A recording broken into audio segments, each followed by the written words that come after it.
Masih bersama saya Syifa Aulia dalam Berita Kaltim hari ini. Kembali kami sampaikan 3 berita utama Kaltim hari ini. 4 anggota komplotan pembobol rumah warga di Samarinda diringkus polisi. 1 pelaku ditembak di bagian kaki.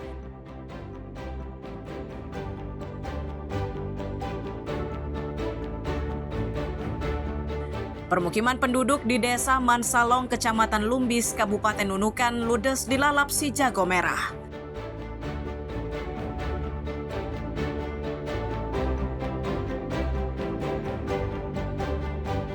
Tempat pembuangan sampah di dekat gedung DPRD Kaltim ditutup. Warga harus membuang sampah ke sejumlah TPS alternatif.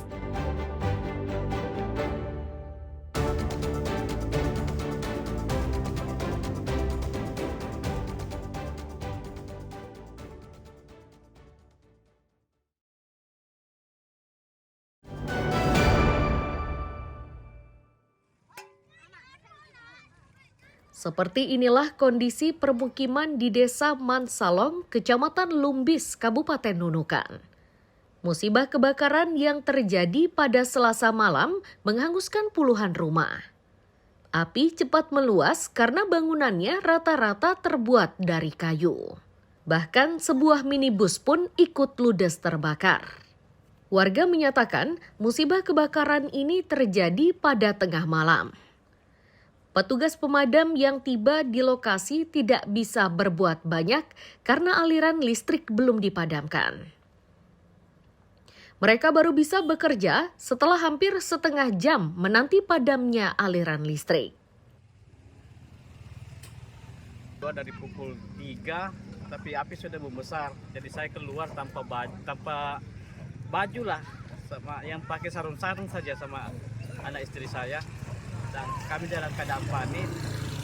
Jadi suatu kami keluar mungkin sekitar 3 menit 4 menit datang sudah pemadam. Tapi pemadam nggak bisa nyemprot Pak karena lampu PLN belum mati. Mungkin sekitar setengah jam lah baru datang baru mati lampu.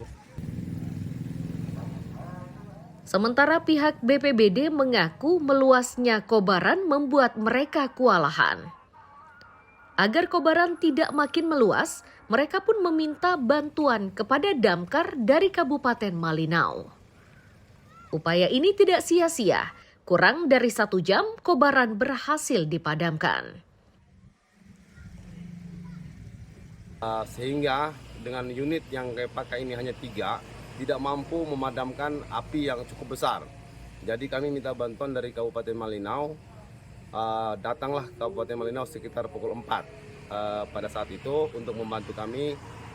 Barulah api sempat bisa kami kuasai pemadamannya. Jadi pada saat itu korban ada sekitar 53 rumah. Yang korban itu 97 jiwa, 397 kakak, 301 jiwa. Hingga Rabu siang, sejumlah warga masih terlihat mengais sisa-sisa kebakaran untuk mencari barang yang mungkin bisa dimanfaatkan.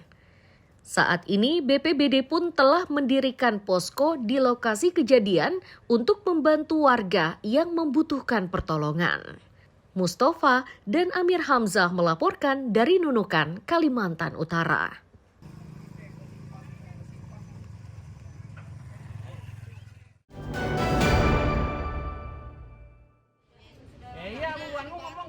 Seperti inilah kondisi rumah warga di Jalan M. Said, Sungai Kunjang, Samarinda pada Rabu siang.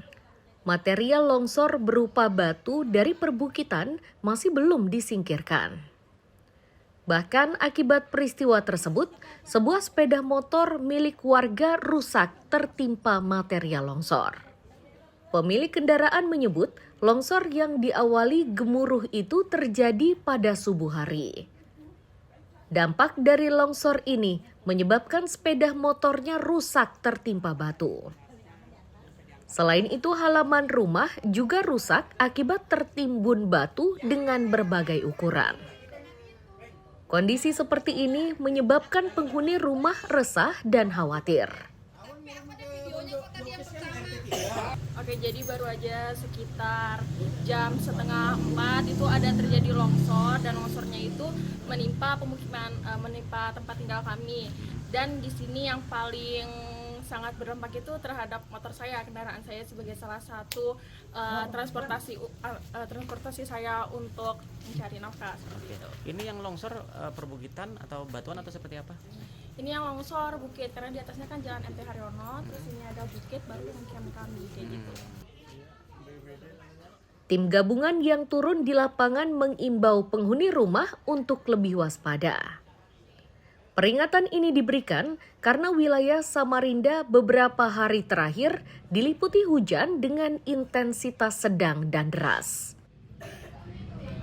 Untuk pantauan di lapangan ini kan longsoran ini rusak batu, patahan batu dari getaran jalan yang di atas.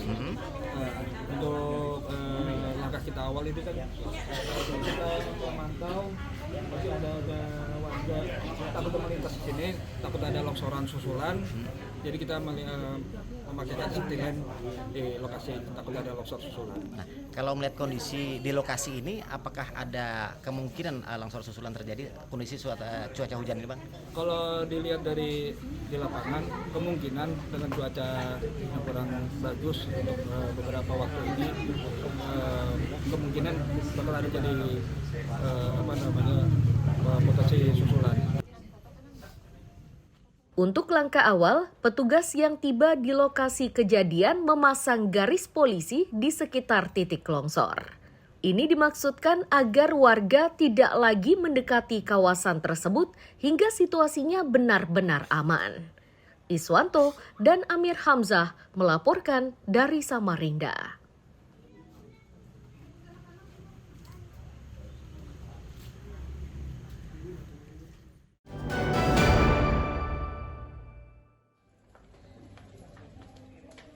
Sejumlah orang yang digiring polisi di lingkup Polda Kaltim ini merupakan jaringan tersangka.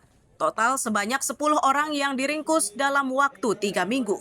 Bersamanya disita barang bukti sabu-sabu dengan berat 3,5 kg serta 3.035 butir pil ekstasi.